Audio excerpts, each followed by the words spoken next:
Hey guys, how's it going? So, we have the Halloween newsletter thing that they put out, the development news.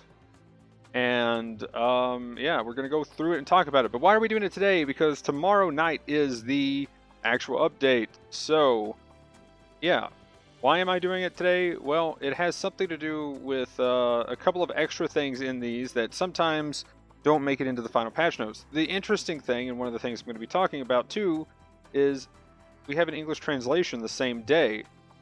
So what is the big deal here? Why am I talking about this? Well, one reason though too, again, it's gonna be longer if I talk about this tomorrow. But here we go. Halloween stuff, it's coming. There it is. Woot woot. Got look, we got a snowball Haro? Still in here? Okay, cool. But yeah, the suit we're getting though, let's go ahead and cover the stuff in it. The Pell Rider Doulahan. So they actually have it right here. I was looking back and forth to see if they have it. You know, it's a suit known for its ominousness. I can word. But yeah, they have it here. A name that is believed to bring bad luck. So the Doulahan, it's got its spear, shield, and looks to be a bazooka. I think that's a bazooka. That's definitely some kind of gun behind it. I'm gonna go with bazooka. But anyway, let's see. If it can like bazooka into a combo, that is kind of insane. My question is that the fridge door shield from the GM custom? And can it shoot? If it can shoot, that is insane, and I can't wait to have this thing. By the way, it is a raid. I don't know if I mentioned that, or if, yeah, it is a raid. 400 cost. I'm guessing we're gonna get 2 levels of it. So we might have a 450 as well. Anyway, I will be making a video for the stuff that Tenda has hid in places around the base camp. We're going to be finding the Headless Knight Pell Rider, which I'm guessing there's supposed to be one in this picture. I think, is that it right there? I think that's it right there. Something like that. Anyway, we'll be finding these, and I'll be making a video to show where they are so you can get the extra accessory, and you get this head accessory. Last time we had a little shoulder piece for a GOG hugging your arm or whatever. But yeah, that'd be cool. So I'll try to have that video out tomorrow night. So we might not actually have the update video out till the next day, but I'll at least have this out tomorrow night. I don't know. We might go pretty late. We'll see what happens. So here's the first big thing in the news, and I'm sure they might talk about this one. I'm guessing this will be in the patch notes at the very least. But there, and when I first read this, permanent removal of 650 cost limit, and I almost jumped for joy that they were doing a numbers crunch. But that's not what this means. So, what they're actually saying is right now, currently, no matter what happens, there's always a 650 cost map up in rated match. I don't know if that's the case. I'm going to say no in quick match. But in rated match, at the very least, there's always a 650. Leading, especially right now, where I'm about to start playing, you know, there's going to be a 650, 5v5, some space thing, and then a random cost. Well, for most people, that especially new players, that get started, 650 is way out of their cost. I made a new count and been trying to spin on it recently, just playing it offline, and I still have yet to get a 600 or 650 suit to play 600 or 650 rated. So, as of right now, I can play, though, pretty much anything under that. I think I can even play 600 because of the, I think I've got a 550. But, point being, yeah, I'm lacking suits on that account. It is a new account, it is fresh, fair enough, but still, it feels bad when I can either only play one cost, or for the longest time I couldn't even play rated at some point. So, I'm glad they're removing this as being a guaranteed 650 cost map all the time. So they're going to do permanent removal of the 650 cost limit, changed to the same frequency of other cost bands. So apparently everything rolls evenly, and hopefully we'll get, you know, equal amounts of every other cost range, which will be cool. Seeing stuff more in between, having some 550s, 450s like this right here would be amazing. Also, one thing I'm noticing here is they've got jungle showing 6v6. That's kind of scary. Not gonna lie, I've been enjoying jungle for the reason that it's a 5v5. That actually makes me want to play jungle less right now than what I already pretty much tried to avoid it as much as I could. Well, that's gonna be awkward. Anyway, that's all, as the 650 cost limit is going to be removed. Please note that this week's new unit will cost 650, so same cost limit as the new unit will be a permanent feature. Wait, what? Okay, that's weird. I mean, we'll just have to see. Point being, though, we're not guaranteed a 650 all the time as of right now. Oh, that's what they're saying here. So, what it would be, the same cost limit as the new unit to increase the chances of launching new unit that are added every... Okay, got it. So does that mean if we get a 450, then we're guaranteed a 450 for that week? Is that what that means? Huh. Interesting. I'm hoping that's just an increased chance. I'm hoping that means it's an increased chance that we'll get... Because it says to increase the chances of launching new unit. So... yeah, it's a little weird. Again, even in English translated, this isn't like, you know, a perfect translation.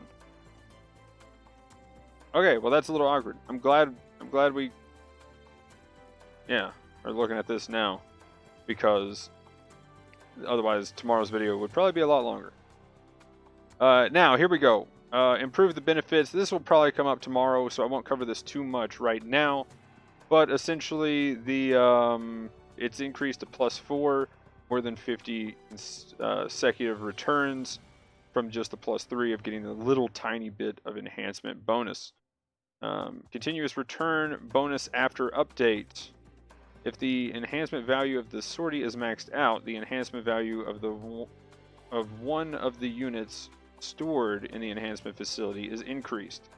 So that's pretty cool. So if you have anything in there, you can essentially, you know, like for instance, I have my MLRS and my Dom Barrage is maxed out.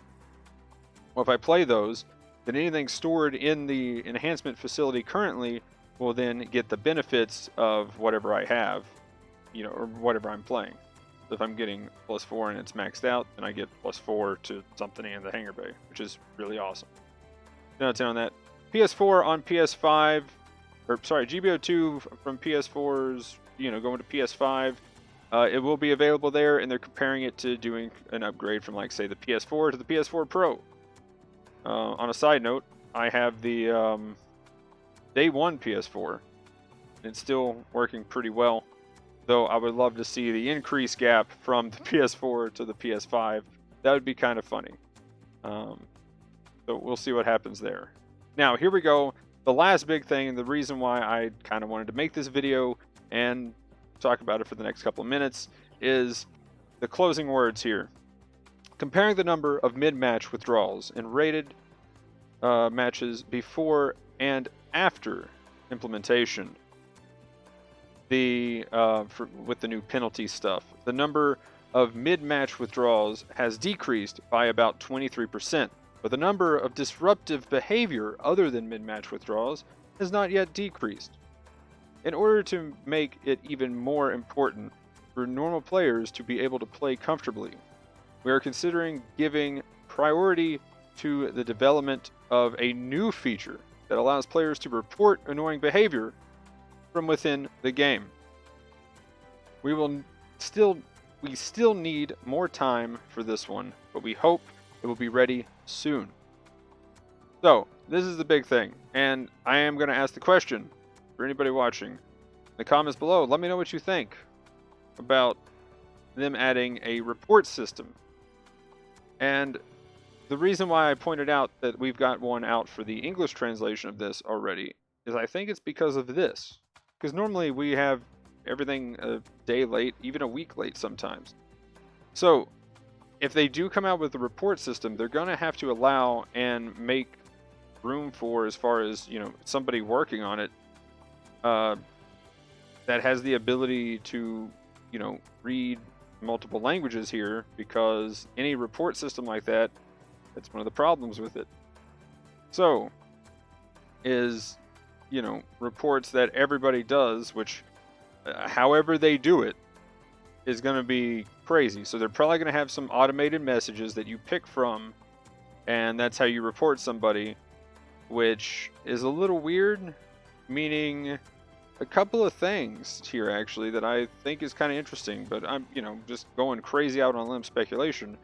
But I wonder if we could get a recorded game thing, and also maybe even a spectator mode.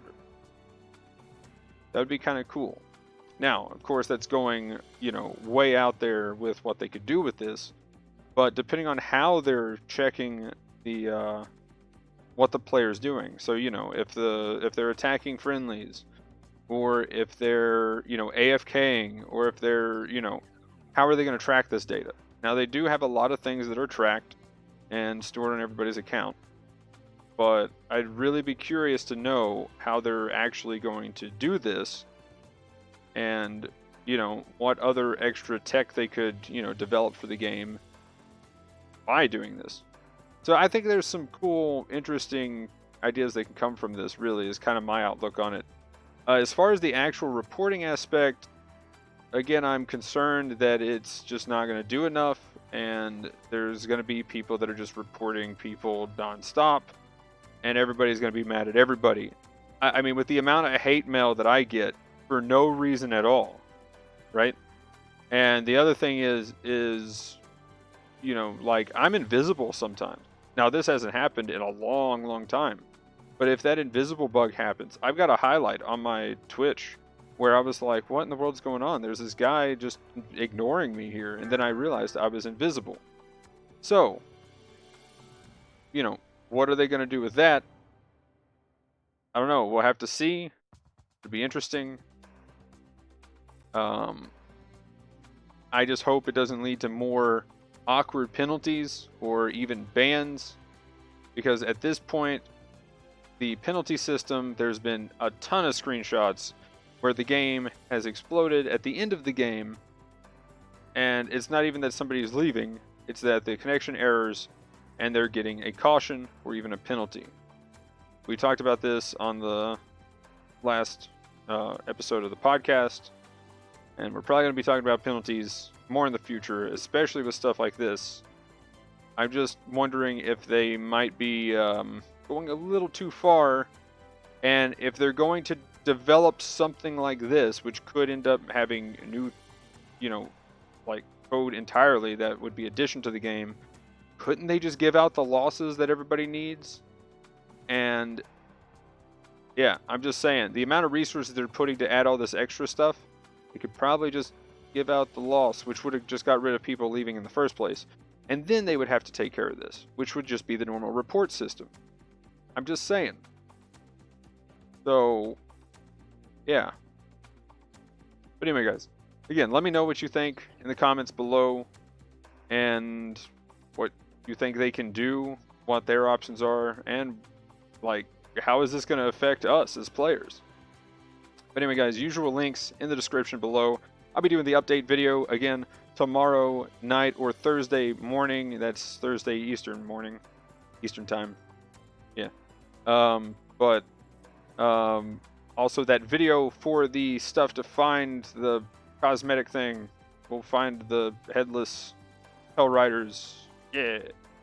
That'll be up tomorrow night, as soon as I find them all and make a video out of it. But anyway, guys, that'll be it for this one. I don't know if I already said this. Usual links in the description down below. Twitch, Discord, Twitter, that stuff. Like, comment, subscribe, all that. But anyway, guys, thanks for watching. Have a good one. Peace!